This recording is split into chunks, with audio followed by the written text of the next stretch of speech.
kita konsultan ya, desain konsultan yang mana kita mencoba memberikan sebuah solusi bagi klien gitu ya. Artinya solusi dalam bentuk visual, otomatis ya kita memang expertise di situ. Branding adalah fokus utamanya ngerjain branding, tapi kesini service itu sebenarnya semakin lebar gitu loh. Kayak kita sekarang banyak kerjaan yang berkaitan juga dengan advertising ataupun dengan digital gitu. Nah itu udah mulai jalan. Jadi sekarang secara scope of work udah melebar sebagai creative agency, tapi sebenarnya awal kita berdiri kita dimulai dari studio desain grafis, itu graphic design studio. Sebelumnya kan bayangin nyari karyawannya susah banget.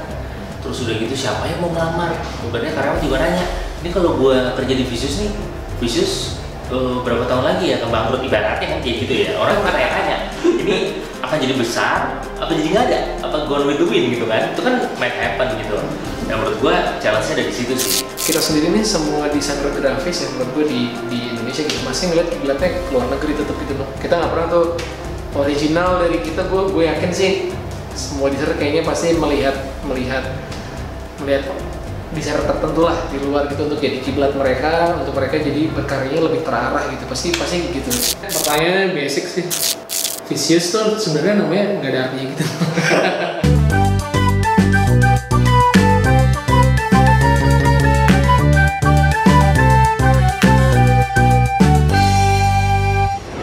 Dulu setiap gue komenin kalau ada karya keren, gue bilang ini karya keren banget nih, terus sangar banget ya gitu ya.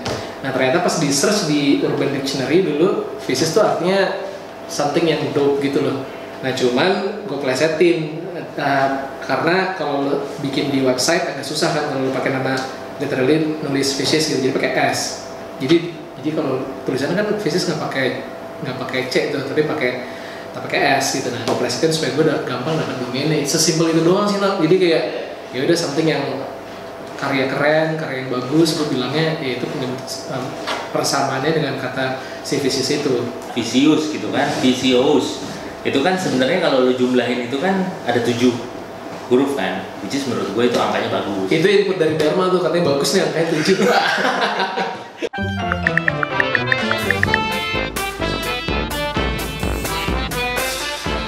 Gue sampai detik ini masih langsung turun tangan di masalah hal mendirect ya. Masih kayak gue berusaha membantu anak-anak tuh mendirect setiap pekerjaan. Walaupun sekarang tim gue udah bisa apa ya namanya, udah bisa jalan sendiri. Mereka udah ada project manager, udah ada desainer yang lebih senior gitu kan. Cuman tetap ujung-ujungnya semua project itu harus approval by gue dulu. Multiple project tiba-tiba gue harus approve semuanya, terus gue harus ngeliatin semua jadwal foto session ataupun jadwal presentasi segala macam gitu. Gue adalah cara mengedukasi karyawan ya. Yeah. Maksudnya kita beruntung sekarang punya karyawan yang sekarang ini yang mereka udah yang the best team gitu, kita udah memberikan edukasi mereka tuh dari mulai mereka magang. Jadi rata-rata karyawan gue sekarang sebagian besar adalah bekas anak magang kita yang udah kita bina selama 2-3 tahun ini ya. Tapi ketika kita mencari desainer baru yang bisa mengikuti face-nya Visius dan juga ritme kerja maupun seleranya Visius, itu yang paling susah, yang paling sulit. Even kita misalnya interview lah desainer senior gitu yang udah berpengalaman di perusahaan-perusahaan besar, itu tetap banyak pertimbangan, banyak banyak istilahnya kompatibel nggak ya ketika dia dimasukkan ke dalam tim kita yang sekarang gitu. Itu cukup rumit. Jadi menurut gue adalah memanage proyek dan memanage tim itu adalah hal yang paling sulit kalau menurut gue sih.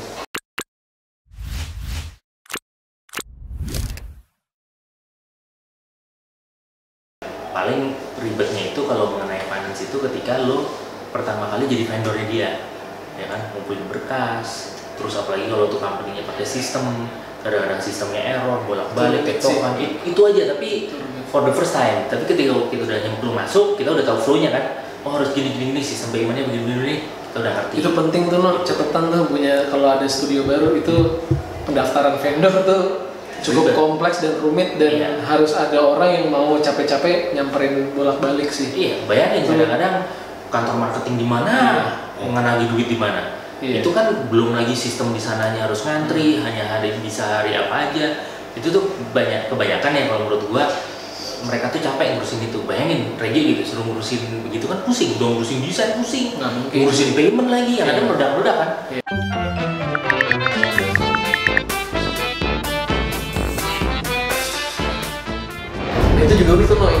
pernah bilang.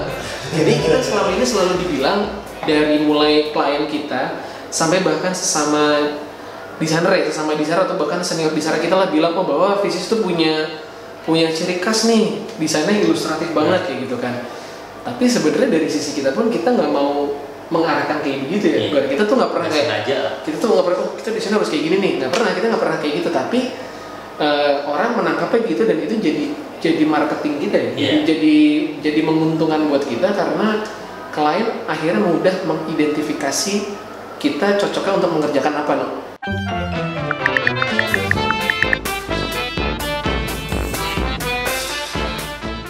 Bisnis itu sebenarnya agak unik, beda ya kalau bisnis yang lain kan mungkin lo bisa blast, lo bisa promote, bisa bisnis tuh nggak pernah, semua everything is go organic.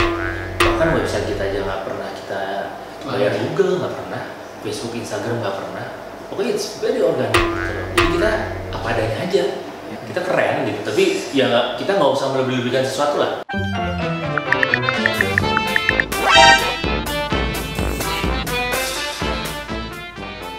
Mungkin di industri kreatif ada juga soal ini. Sekarang tuh kerjaan-kerjaan di Indonesia sebenarnya yang ngerjain nggak cuman desainer-desainer lokal aja, tapi sebenarnya orang-orang dari luar negeri kayak desainer di Singapura, desainer di Thailand ataupun di Kuala Lumpur gitu, itu semuanya juga mengerjakan project dari Indonesia. Jadi kita sering tuh berhadapan dengan company-company luar ketika kita di tender. Nah, cuman problemnya adalah ketika multinational company itu, ketika sebuah multinational company punya project, otomatis stakeholder ataupun environment dia kan skalanya internasional, jadi sehingga dia sering melibatkan perusahaan-perusahaan kreatif yang berskala internasional juga. Jadi bisa aja mereka ngomong kayaknya, oh studio lu nggak capable untuk kerjanya ini harus orang dari luar negeri yang mengerjakan. Nah itu tuh sampai detik ini dari zaman gua awal kerja di agency sampai sekarang masih kejadian. Jadi kita tuh sering lawannya dia lagi yang dari padahal yang unik Singapura gitu ya, misalnya multinational agency yang apa namanya yang diminta mengerjakan itu kan sebetulnya ya kalau menurut kita kan yang lebih tahu market lokal itu adalah kita gitu, karena kita hidup di sini kan. Terus yang mengenai tahu selera orang di sini juga mungkin kita gitu ya. Ya mungkin harus ada kesempatan yang lebih aja sih gitu. Ya artinya saingan itu kan sah-sah aja lah, kita kan bersaing dengan siapapun gitu ya. Case tadi sih pernah sih Google ya, akhirnya nggak pakai agensi luar. Dia butuh insight lokal karena yang arti market lokal itu adalah yaudah studi-studi di sini gitu. Jadi kita dipilih untuk kerjain proyek itu ya. Visius sih yang ngerti.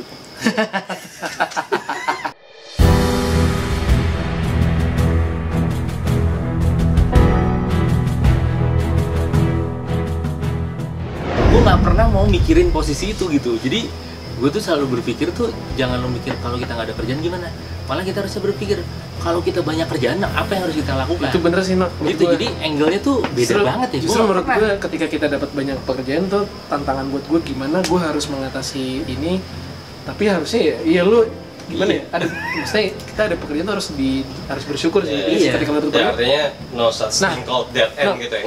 Nggak akan ada jalan buntu gitu ya. Nah, cuman itu tuh perbedaannya antara ketika lo jadi kerja untuk orang lain ataupun lo sebagai pengusaha, lo angle pemikiran lo harus dibalik gitu. Ketika lo punya company, lo mikirnya adalah gimana caranya gue kan harus menghidupi orang banyak, misalnya kayak ada tanggung jawab segala macam, otomatis lo harus dapat project. Nah, ketika dapat sebuah project kan biasanya kalau gue nggak tahu waktu gue jadi karyawan, gue pernah jadi karyawan di agensi, gue tuh ngeluh tuh ketika gue dapet kerjaan, anjir nih kerjaan nih gitu kan banyak banget gitu kan. Tapi gue paham keadaan itu loh, ketika di tim gue juga terjadi seperti itu, gue paham gimana caranya gue mengatasi hal itu.